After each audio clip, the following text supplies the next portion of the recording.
Menteri Koordinator Perekonomian era Presiden Gus Dur, Dr. Rizal Ramli, mengkritik tajam keputusan Mahkamah Konstitusi atau biasa disebut dengan MK yang tidak mengharuskan menteri mundur dari jabatan saat maju sebagai calon presiden dan calon wakil presiden.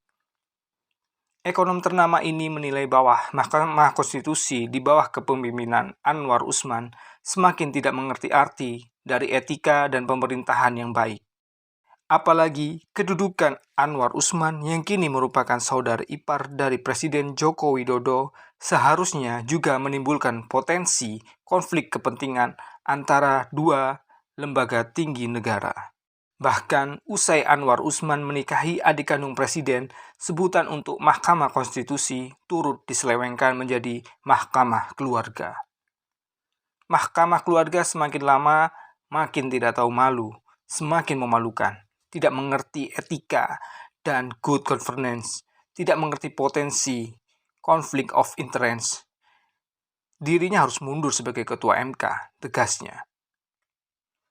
Rizal Ramli mengingatkan bahwa negara yang ingin maju harus bisa membuat rakyatnya semakin cerdas dan makmur. Caranya adalah dengan memastikan para pejabat memiliki etika yang tinggi. Selain itu, para pejabat juga harus bisa mengurangi konflik kepentingan dan memperkuat good governance. Nah, keputusan MK memicu kemunduran etika dan good governance. Itulah produk dari Mahkamah Keluarga. Memalukan, tutupnya.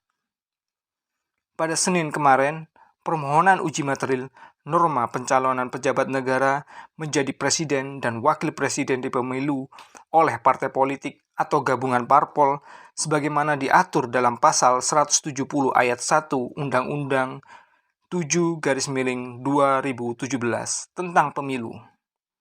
Diputuskan diterima sebagian oleh Mahkamah Konstitusi. Ketua Mahkamah Konstitusi Anwar Usman membacakan amar putusan permohonan aku atas perkara nomor 68/PUU XX/2022 dalam sidang putusan di Gedung Mahkamah Konstitusi Jalan Merdeka Barat, Jakarta Pusat. Mengabulkan permohonan pemohon untuk sebagian, ujar Anwar Usman dikutip melalui siaran langsung kanal YouTube MKRI.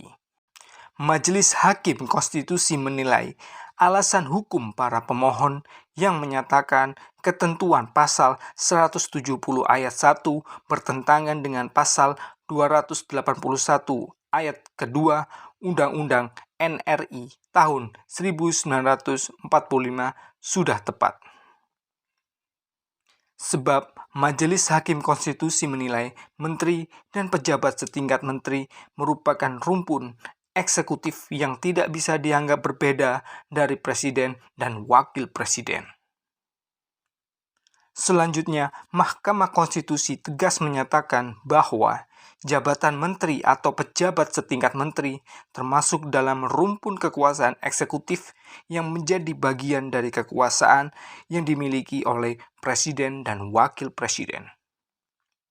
Maka dari itu, demi kepastian hukum dan stabilitas serta keberlangsungan pemerintah, menteri atau pejabat setingkat menteri adalah yang dikecualikan apabila dicalonkan oleh partai politik atau gabungan partai politik sebagai capres atau cawapres, harus mendapat persetujuan atau izin cuti dari presiden. Artinya, menteri tidak perlu lagi mengundurkan diri saat akan mencalonkan diri menjadi calon presiden dan calon wakil presiden.